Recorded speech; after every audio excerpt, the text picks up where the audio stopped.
a little bit. It took us just a little bit of time to get things going. As you tell, a little winded, just running around. We're trying to adjust to this crazy world as well that we live in right now. So we thank you for the opportunity, for allowing us to do the trainings over YouTube and kind of this little interactive session. So we're going to try to make this as interactive as possible. So as you see in YouTube down there, you'll see a little chat bar down there. Majority of people probably know how to do that, but if not, we do have some help. But in there, go ahead, type any questions that you have as we go through this. Jacob's actually going to be monitoring that, making sure that we can get those questions answered for you at the end. So what we want to do is just kind of show you the features of the device, the outside of the device, the things that it can do, and then we'll go from there. So just anytime you have a question, type it in, and we'll make sure that we hit them at the end of the session here. Okay, so we kind of want to be a little briefer with this too. As far as like my part goes, we'll spend as much time on the questioning as possible, just because we know everybody's busy, everybody's getting ready for students to come in this next week or so. So we want to make sure that we're respecting your time and also giving you the tools that you need for your device. So the first thing you're going to see, what we've got is a configuration of a device that you're going to see mainly around the district. This device is configured with a dual scanning document feeder. So it'll actually scan both sides of the document at the same time. All of the devices are configured with 4 paper drawers. So they each have the first 2 drawers, and then you're going to have the bottom 2 drawers down there that are going to be your high capacity and letter drawers. Some of the devices, some of the schools, like I know like at the middle schools and those things, the high school, they're going to have like a big pod deck that hangs off to the side here. That is a high capacity letter tray. Every device is configured with the ability to staple as well as hole punch. Some of you might have the internal staple finisher that looks like this, and then some of you might have that big external piece. But all of your accessories are going to be the same. And so the only thing that's going to be different is kind of like, you know, the paper stacking capacity. Really, that's about it. So we'll go ahead and we'll go over some of the features, some of the devices, things that are unique to it that I think. So what we always want to do is we kind of want to go over and start with the top of the device. Like I mentioned before, you have a dual side scanner. So the first thing that you're going to notice, or first thing that we want to point out to you, is your fill lines. Okay. So everybody goes, well, how many sheets of paper can I put into the document feeder? You're going to see right here your little lines depending on the size. If it's 11.5 by 17, you can fill it up to here, the first line, and then also 8.5 by 11, you'll see the fill lines there as well. So we just want to make sure that we're not stacking anything above those lines, because if we do, you're going to see, you know, it might not be able to pull, might increase the double feeding, those kinds of things. So the documents are going to go into this face up. So you'll see those, there's actually a nice little label there that says face up. Put your documents in. Make sure that these guides are tied up against the paper. They are adjustable depending on the size of paper that you run. As you notice, it can go all the way down to do like your checks, your statement size paper, those kinds of things. So just make sure that it's tied up against the paper. That's going to help prevent any skewed copies or skewed scans that we make. So just make sure that those are tight. Adjust it back. As soon as that is adjusted, the device will automatically recognize what size of paper you have inside of there, okay? So we'll go ahead and do that. As I mentioned before, as we put paper into the device, let's do this. I take my stack of paper and I put it into the device. You'll see that the green light lights up here, letting me know that there is paper and that it's ready to go. The device is working, okay? As we talk about things and make copies and scans, a lot of calls that you get, or a lot of things that you might be familiar with, are streaks on your paper.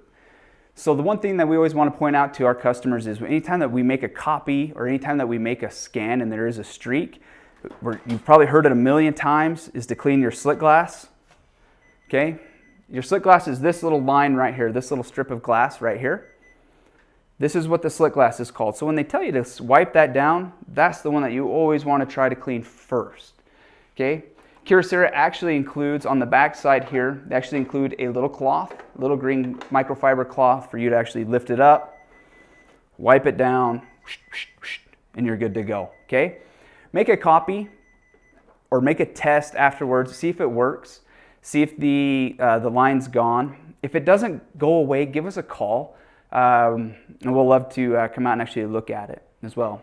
If you have streaks on the backside, as I mentioned, right? If you're scanning double-sided documents, Kyocera actually puts in a slit glass on the back side of on the backside to read the backside of the copies, and that's actually just located right inside. So we lift this handle up, and you'll actually see that glass right there. Again, take your green microfiber cloth, wipe it down, and then close your lid back down and test it again.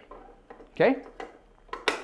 One thing to always note too that I always like to point out to people is if you want to know if it's a glass issue, if it's a slit glass issue, is if I make a scan or a copy, if it's doing that, but if I make a print and it doesn't do it, odds are it's your glass. Another way to tell is if there is a blank spot on both sides of the sheet of paper, because what that does is it actually can't read and can't print right there. So if it stops right there, you know there's a problem with your slit glass. If it goes all the way across, it's definitely a problem with the device. Okay? So the next thing we'll talk about is your paper drawers. Like I mentioned, all of the devices in the district are configured very similar. Your first paper drawer is going to be right here on top, number one. And what you'll notice about this drawer is it looks a little bit smaller. So this drawer holds up to 500 sheets of paper, so you can drop a full ream of paper inside of this drawer. Okay, the one thing that we always want to do is we always want to make sure that our guides are tied up against our paper.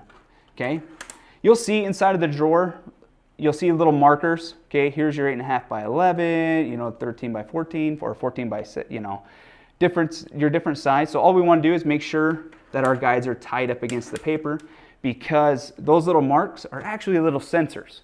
And so the guides inside of there are going to tell the device what size of paper is in this drawer. So when you send your print job to the device, whether it's, you know, 8.5 by 11, legal, it's going to automatically pull from that drawer that you need.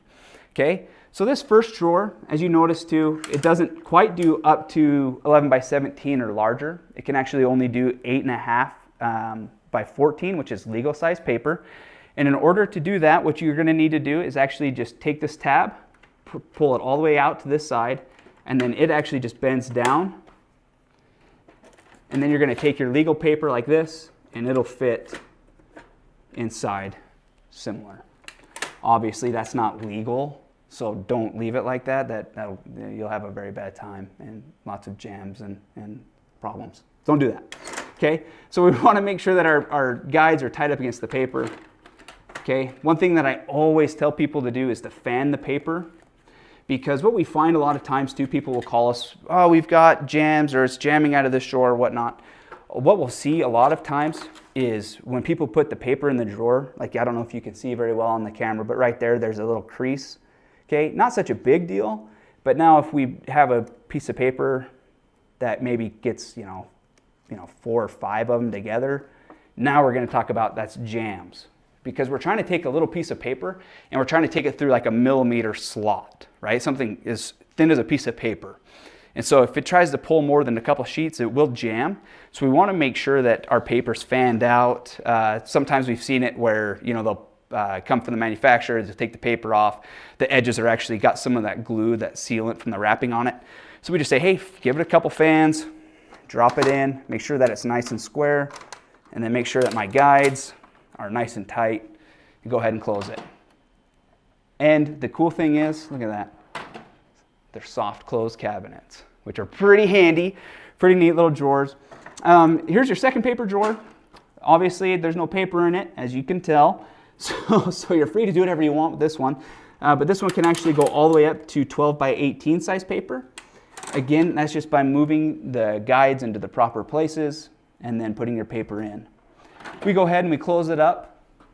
Here's your big paper drawers, your big cabinets. These will hold about 3 reams of paper a piece. So about 1,500 sheets is what you're going to be getting out of these drawers. Okay? So again, this is when I talked about fanning the paper. This is when it becomes the most critical and the most important to do that is down inside of here. Because what we're going to actually look at is when they actually go in, the paper sits inside, and then it actually drops all the way down. So what we want to do is make sure, again, that that paper's fanned, that it's as organized as we possibly can, okay? Go ahead and close those drawers up. And we're good to go right there on our paper capacity. Okay? The next thing that we want to do, still talking about paper feeding, is we want to look at the multi-purpose tray, which is going to be located on the sides of your device right here. Oh, real quick though. For those of you who do have that big bypass tray that sits out here like this, again, it's going to work very similar to this drawer. So when you fill that with paper, again, just make sure that it's fanned. Those actually hold up to about, 3,000 sheets. So you can actually hold more, but just make sure that it is, again, fanned and put it in the drawer just like that, okay? All right, so over here is your bypass tray. A lot of people like to access this, like to use this for their heavier media, you know, your cover, envelopes, labels, those kinds of things. This is a great place to put it because it is a greater shot. It's a straighter shot through the device. So again, you're going to see everything here, okay? One thing that I want to point out to you is if we are making copies of paper or if we're doing anything out of the drawers, like if I'm putting in letterhead or I'm putting in checks, whatever we put into the drawer, we want it to be face up. So if I had my letterhead, I'd put it in my drawer face up. And the reason why is because it's going to come up just like this. It's going to draw right on it, and then it's going to come out face down for security purposes and privacy purposes. So it's going to be different in the bypass tray. So in the bypass tray, everything is going to be face down. And the reason why is because we're trying to make a straighter shot. So we're not making so many turns, right? So the documents go in face down. If I have letterhead or labels, and then it's going to pull it through and make a nice straight shot through the device, okay? Once you put the paper in, the device is actually going to ask you what size of paper, what type of paper it is. So you're going to be prompted on the screen, and you'll actually just go through and say, okay, and what it is. So the first thing that you're going to see, do we have that up? Okay, cool. So you can actually see my screen right now on the copier. So what you're going to see is it automatically recognizes the size of paper. So you're going to see right now the multi-purpose tray states that it is letter paper, that it's plain. If it is different than that, go ahead and hit the change feature. And then you're actually going to go ahead and say, oh, my multi-purpose tray settings, which is the one on the bottom, hit next. You're going to go ahead and you're going to say, oh, if it's different size paper or if it's media, what the different type of media. So plain is just going to be your standard 8.5 by letter, the stuff that you get that shows up in a box, you unwrap it, put it, that's just going to be your plain paper, right? But if it's anything different, go ahead and you can see that you have a whole bunch of different types in here. You can run transparencies, you can run vellum, you can, all your pre-printed stuff, which would be like your letterhead, your cardstock, coated paper, all those things. So you really want to pick your device. So a lot of people or your paper type. So a lot of things that people will do is they'll put their paper in and just assume that it'll pull it through and write it through, and they'll get in and be like, ugh, like that cut quality is awful. Well, the device doesn't know that you're printing on coated paper. The device doesn't know that it's heavier. So it'll actually make adjustments based on the settings in the device. So if it's a heavier paper, like if you're running like your 60-pound cover or 80-pound cover through the device, what it will do is it'll actually slow the device down a little bit to give it a little more time to actually burn the image into the paper. And so you won't get that smearing and that rubbing effect that sometimes you'll see. It allows it to be a little more accurate with its color quality and its print quality. So we go ahead and we hit OK to whatever we change it. And now just go through the prompts, and now my paper drawer is set up differently, okay? It'll go ahead and pull it through, run my jobs. Every time that I change my paper in here, I do have to go through that prompts and those settings again. It will ask me again, okay? So we want to make sure that we set that up appropriately, okay? All right. So the next little piece that I want to talk about too while we're talking about paper is we want to talk about paper jams, because unfortunately jams are a real thing and they do happen. If you start running out of jams or you start getting a lot of jams frequently, we want to call us, right? If it's jamming consistently, call us, because there might be something that we can do. You might need new rollers, you might need, I don't know, a new fuser or whatever, all those different things that we can adjust and do. But again, if we've gone through and we followed our little keys to putting in the paper, making sure that they're tied up against the drawers, doing those things. We're going to eliminate the jams. We're going to eliminate those things as much as we possibly can, okay? So, in order to remove the jams, what happens is you got to remember, like we just spoke about, the paper path coming up, out and through. So all of my jams are going to be located on the side of the device or right here, okay? And what's neat is, if I do get a jam, it'll actually beep on the screen and show you exactly where to remove the jam from. So we're actually going to go ahead and we're going to look inside of the device right here. Let's see if I can get that open all the way. All right, perfect. Okay, so this is what the inside of your device looks like when we open up the door. You'll see there, I don't know if you pointed it out, but there's actually a little handle right here that you can see. You just pop that handle, pull that open, and inside you're going to see all the things. What Kyocera has done is they've actually made it really nice, and they put these little clear covers on the device. So anything that's clear with a blue label is actually for you. And what you'll see, the reason why they did that is so that you can actually see through it to see if there's a piece of paper inside of the device. The system will also beep at you, and it'll take you through step-by-step, that step-by-step process on how to remove those jams on the screen. So that's a nice little thing as well. But yeah, you'll be able to see inside of those drawers. Anything that has that blue label on it or is clear, that's for you.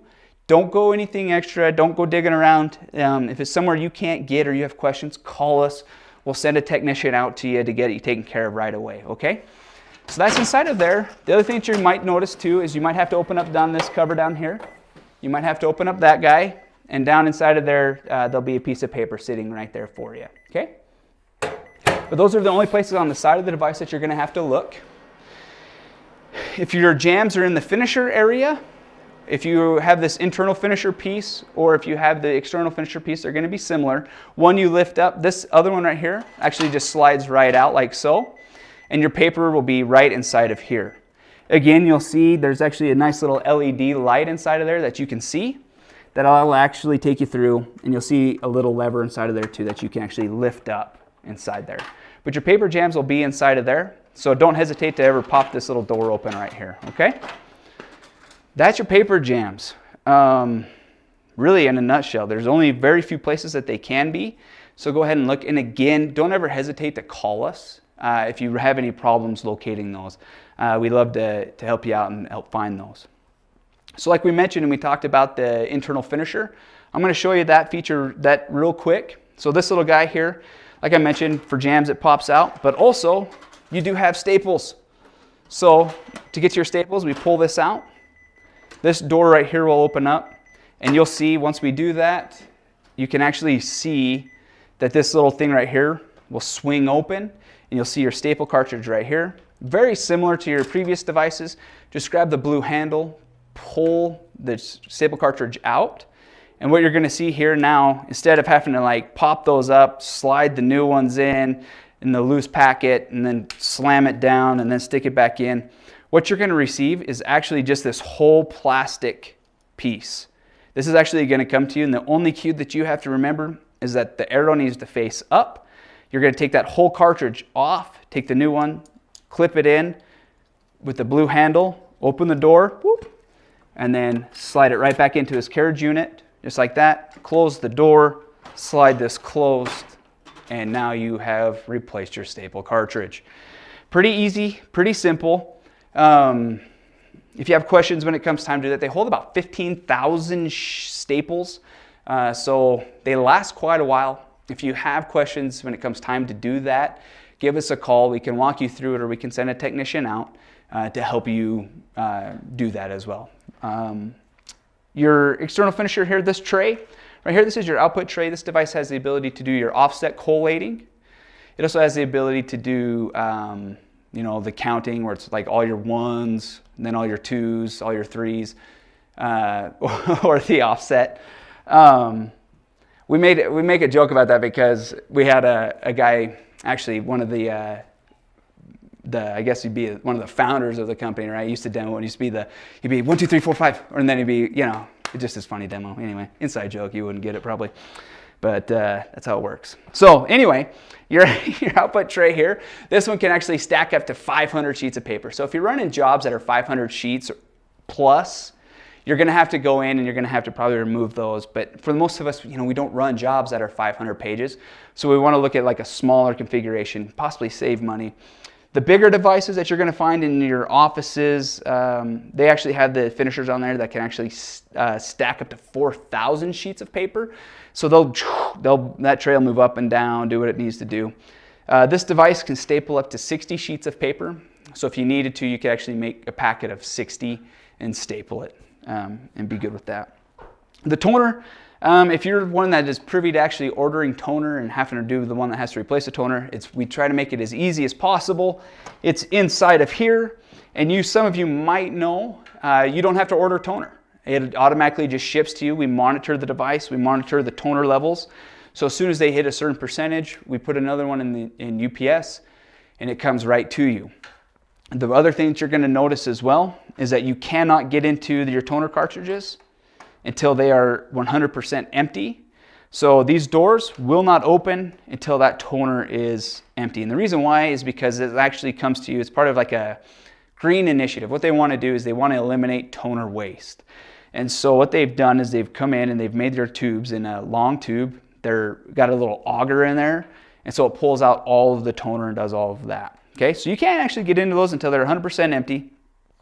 You'll see on the screen of the device, it'll actually tell you, hey, replace the cyan toner. You hit the button, open the door, and the cyan toner door opens.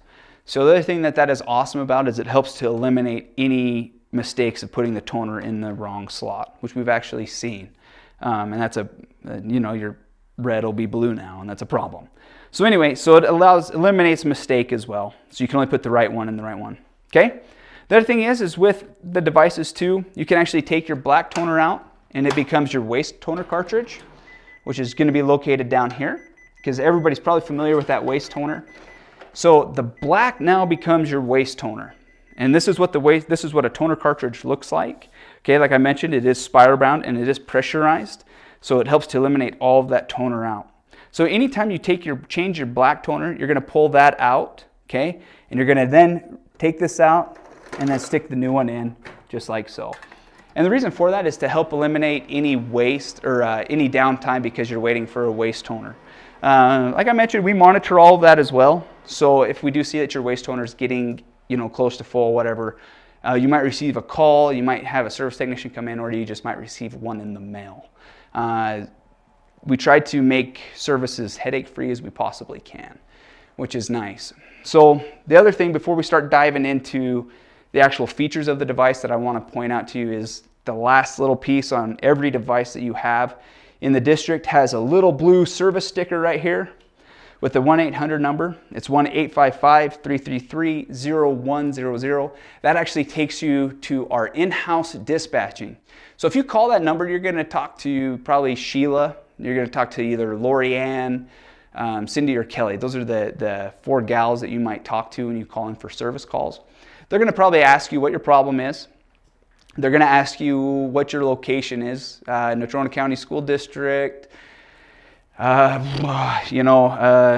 Walsh High School. And then they're going to say, hey, okay, what's your ID number? And this ID number is specifically handy for us because the gals can put it into our software, pull it up, and it'll actually show the technicians on a map where the device is located. So they know exactly where they're going. So they go, oh, it's 6301. Okay, they send it off. So what we've done, okay, is the reason why we put our number on the front of the device, the reason why we put the ID on there, the main reason why we still have in-house dispatching when everybody else is going to automated services, paying people to handle it for them, is because we want to be able to service you as fast as possible, and we want to be able to give you what you want.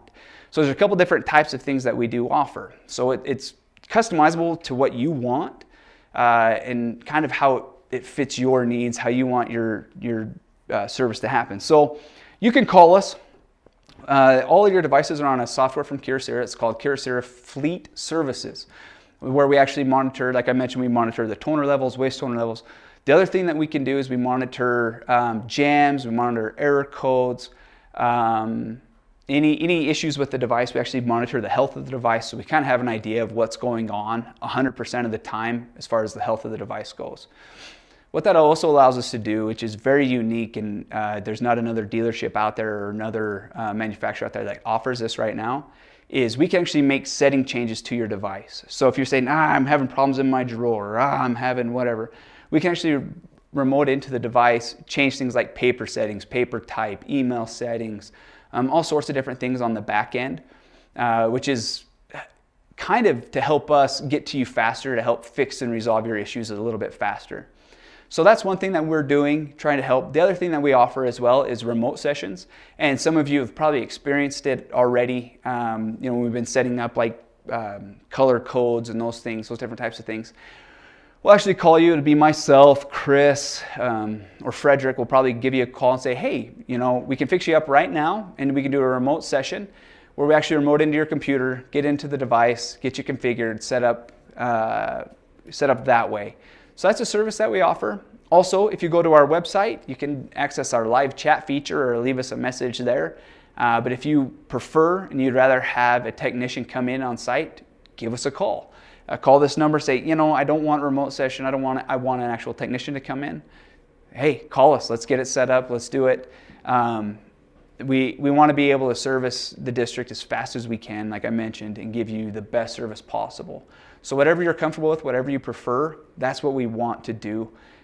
We just want to give all the tools to you to be able to do that. Okay? All right, so mentioning that, doing those things, let's talk about the actual usage of the device. And we'll go over some of the features. So the first thing that you're going to notice on the device is the screen. Okay? It is a touch screen. There's no hard keys anymore. There's no more hard keys. They did away with that. So it's going to work very, very similar to your smartphone, Apple, Android. It's going to work similar to your tablets, all those kinds of things. It uses applications. So you'll notice that on the screen. The first thing you're going to see, this is going to look just like this. You're going to see copy. So if we want to make a copy, we go ahead and hit the copy feature. And then inside of here, it's going to look a little different than what you previously had before.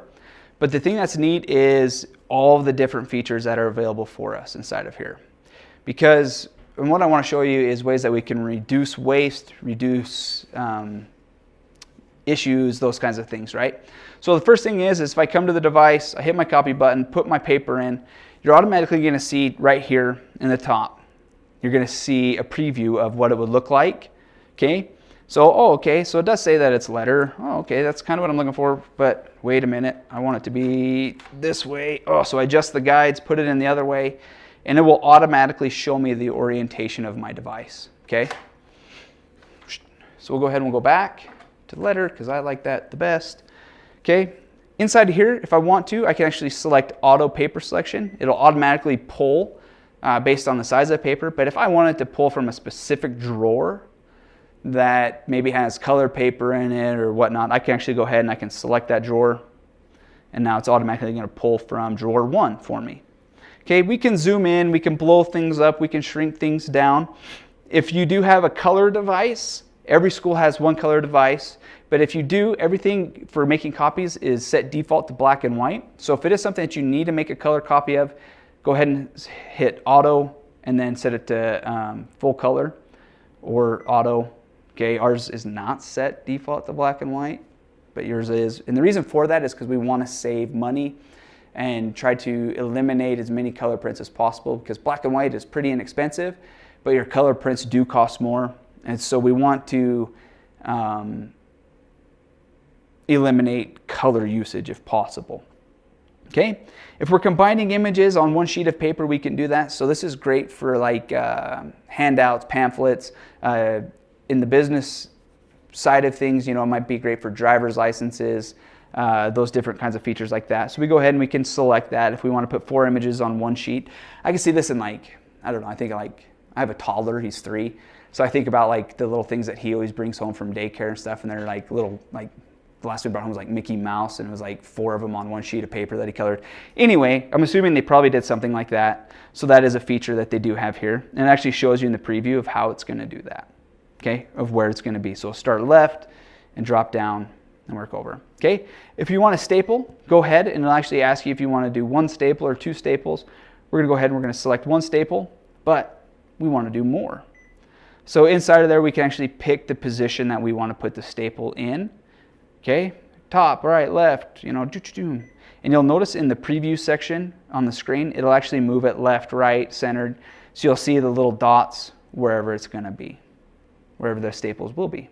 Boom. Okay. So those are your basic settings that Kyocera did. They said, hey, we're going to put the most basic features right here on the screen. So then what we want to do is we actually want to come in and we want to say, oh, okay, well, let's look at advanced setup. All right, so we want to do continuous scan, which is a nice feature. If we're going to scan, you know, more than our document can hold, which is about, what is that 200 sheets?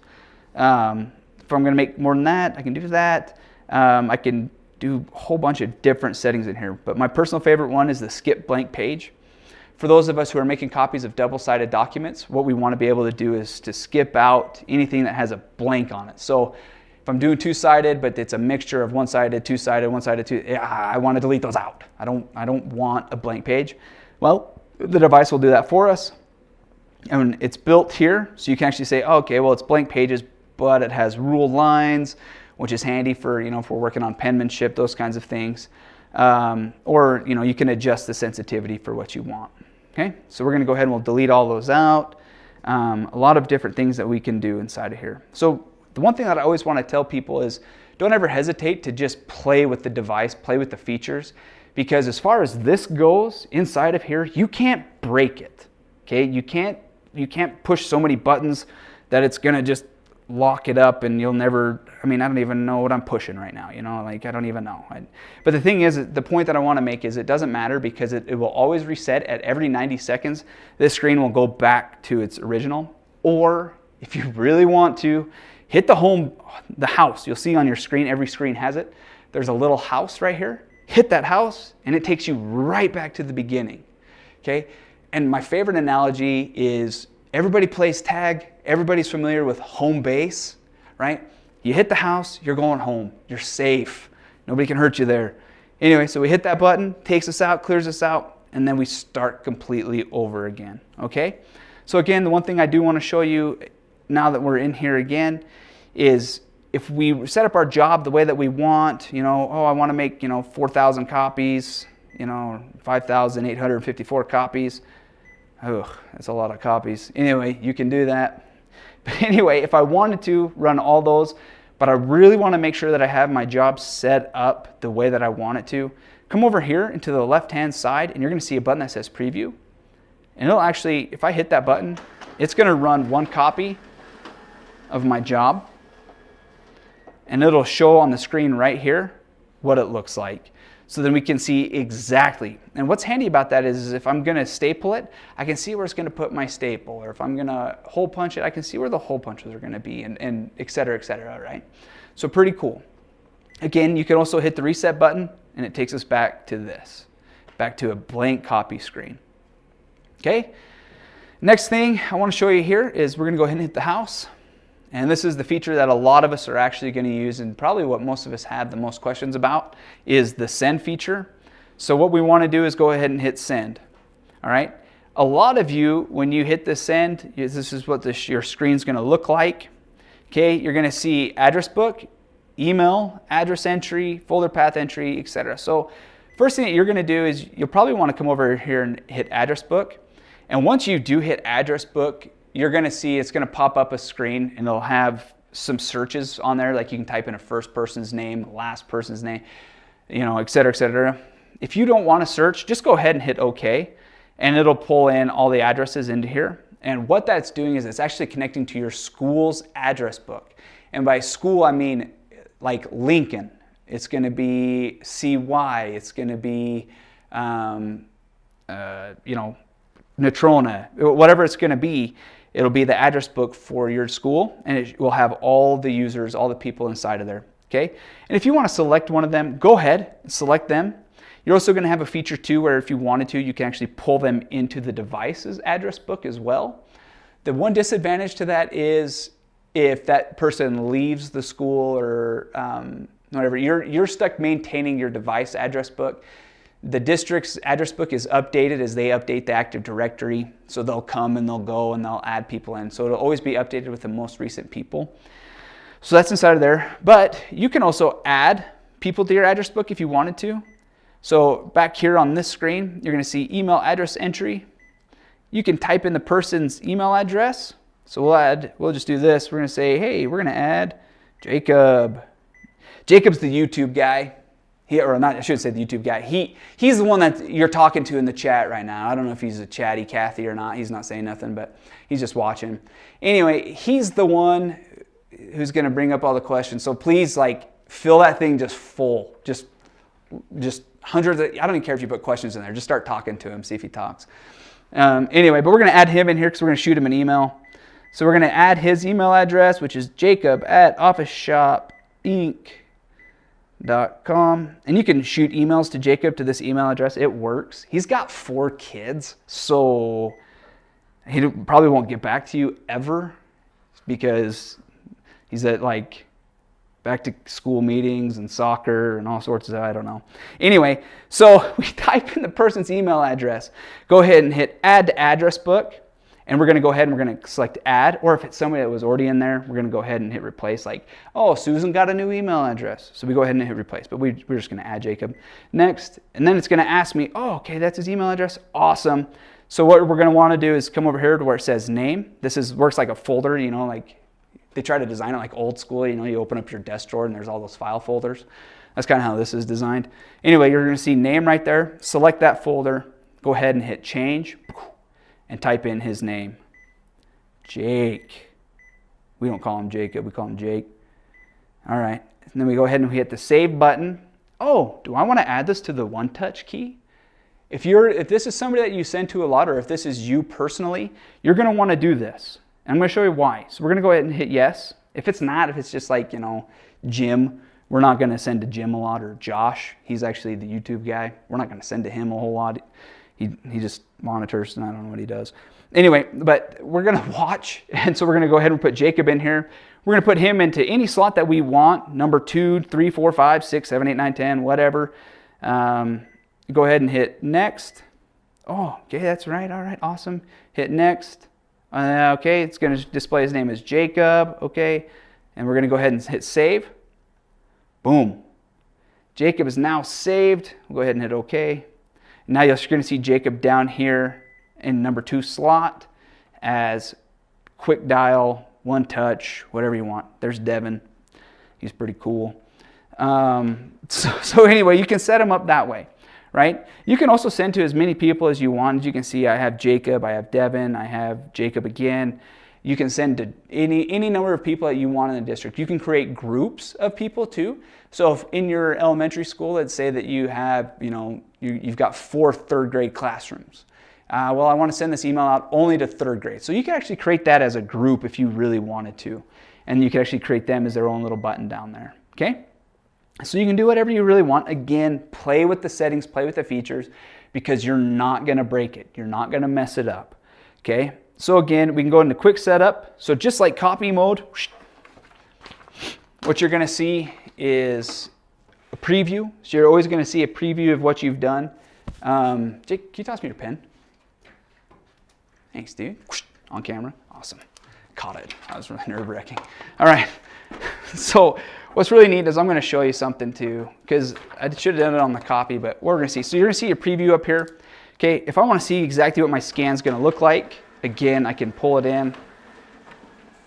And you'll see, I don't know if you can actually see that on the screen there. It's kind of faint, but you'll see it says test, right? So you can actually see exactly, I wasn't a liar, that you'll actually see exactly what your job will look like. Once we're inside of there too, again, we're going to set up our job how we want. All right, go through our quick setup feature if we want to.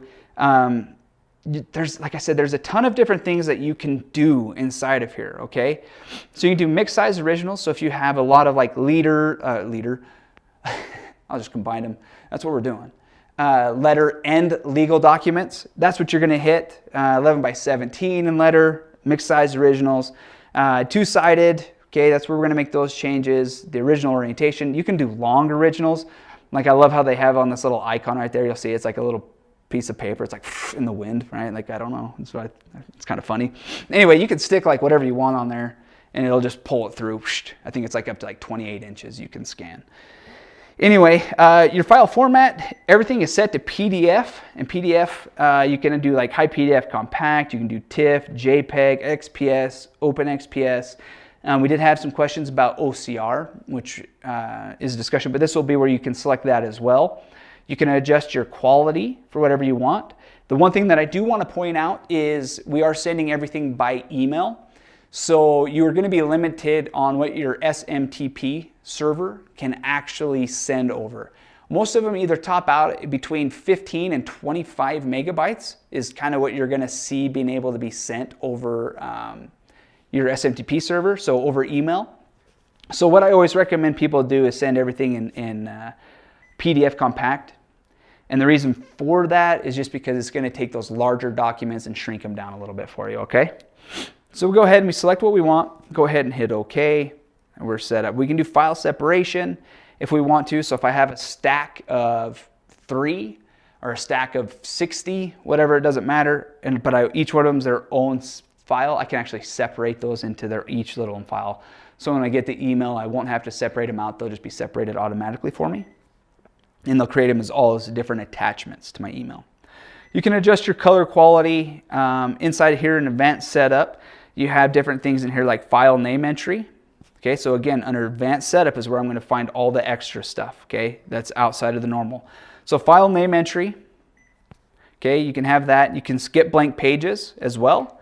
You can also do email, subject, and a body, which is really nice because if you're going to email somebody a specific subject, you say, hey, this is in reference to just type that inside of there, okay? Or the file name works as well. But the reason why that might be handy is because, as you know, some of you have probably experienced, when I send a document, it's actually coming from an email address. It should have be from oh, it's from Lincoln, and then it'll be copier at natronaschools.org. Okay, Natrona Schools, I think that's right. That's where you're going to see it from, okay? But yeah, that is where all your little buttons are going to be, okay, for inside of there, for sending and stuff. So again, play with this as much as possible. Don't hesitate. If you have questions or things call us. We can answer those questions for you. That's never a problem for us to do that, okay? Job box, the device does have the ability to store documents on it. So it does have a hard drive. The hard drive is encrypted up to 9 times. So, you know, it helps to protect against any intrusions and those kinds of things. So it does have an encrypted hard drive. Your USB drive, you can scan documents to a USB drive and print documents from a USB drive. It's actually located on the side of your device, right here, right above the keyboard panel. And you can actually go in and if you plug a USB in there, you can actually grab it and print documents through it and from it.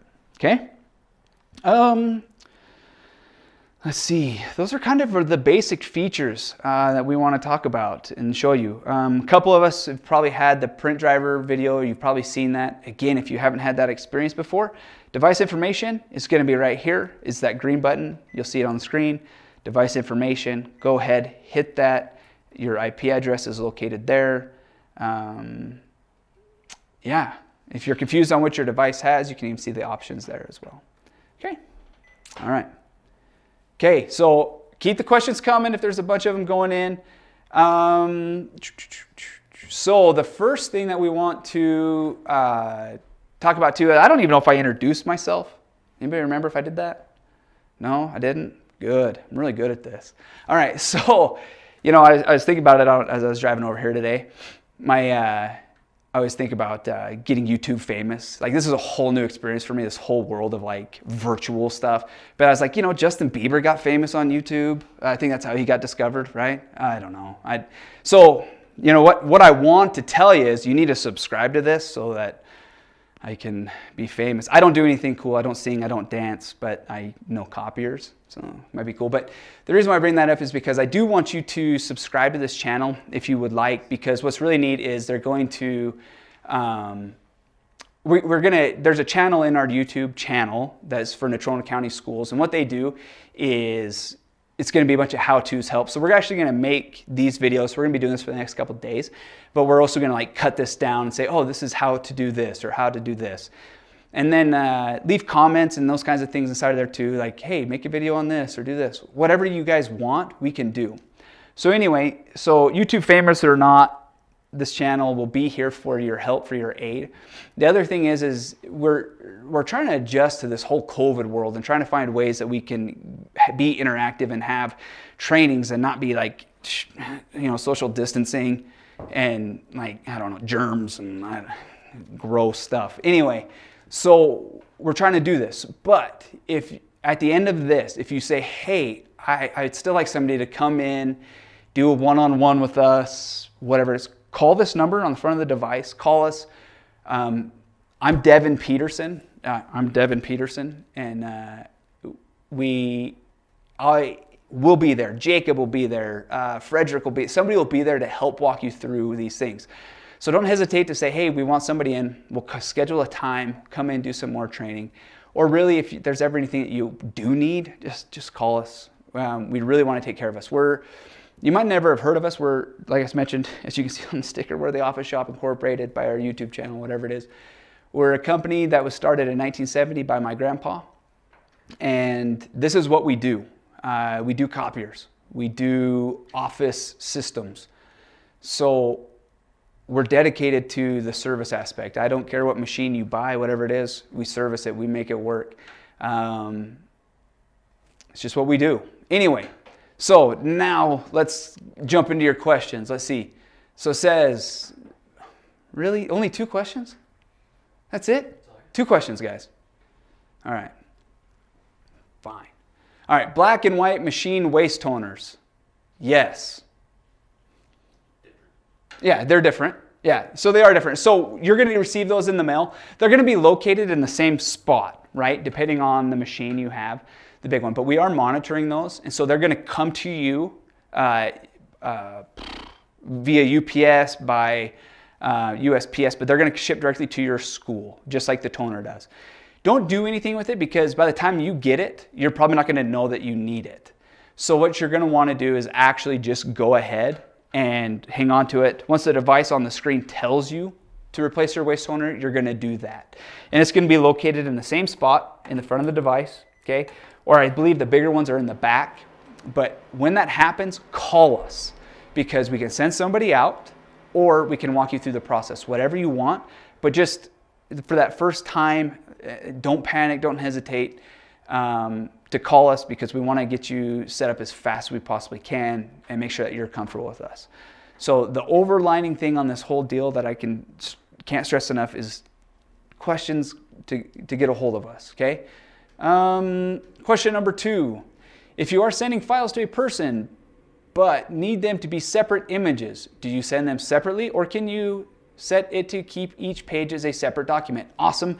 I was kind of trying to show that, but we'll go over that in detail. See, so if you ask questions, we go over them in detail, which is handy. But anyway, we can show you on the screen, okay? So again, if I'm going to be doing that job, I'm going to come in and send. I'm going to send who I want to send to, right? And then it is under, let's see, original sending date, data format. So again, I come in, select my destination, second tab over, second file tab thing over, right? Like old desk. Anyway, file separation, select that, turn it on. And then what's neat is you're actually going to be able to tell it exactly how many pages are in each file. This can be a problem if your files are going to be 2 sizes or 2 pages and 3 pages or 4 pages and 8 pages or whatever. So, but hey, you know, all of my packets, they're 3 pages long. I'm going to send them all in. I'm going to attach it all to one email. I'm going to go ahead and hit OK. And now every time that I send that document, or when I send that packet of document, every 3 pages, it is going to separate that out as an attachment. So the first 3 pages will be one attachment. And then in that same email, you're going to see your second attachment will be the next 3, next 3, next 3, next 3, next 3, and so on. Okay? And so that's how that one is set up and configured. Okay? Anything else? Any other questions? Okay. All right, so that's it. There was only 2 questions on this, so hopefully this is helpful. Hopefully this training is better for you. Again, it was kind of a rush morning. We're trying to get our mics working and all those things, so I apologize about the start of this. But again, we're going to be doing this Wednesday and Thursday. You'll probably see Jacob popping in here and doing some of this because you might see his face on camera. He likes to hide behind camera because because again, he's YouTube famous in other ways. Anyway, there's things that we like to do. We love to fix machines. Josh is actually doubles up as a service technician. All of our guys are factory trained on the devices, so they should be able to fix any problem in there that they have.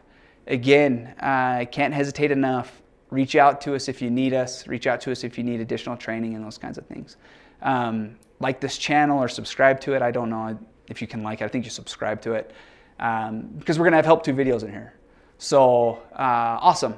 Anything else before we go? You got about 5 seconds. 4, 3. I'm just kidding. All right. Anyway, thank you so much for your time. Again, I'm Devin Peterson. I'm going to be probably the one that you see the most if you have questions and things popping into your school. Also, you'll probably see Frederick Apia is his name. He'll be your main rep. The other technician that you're going to see, hopefully not a lot of, but you'll see is Jordan May.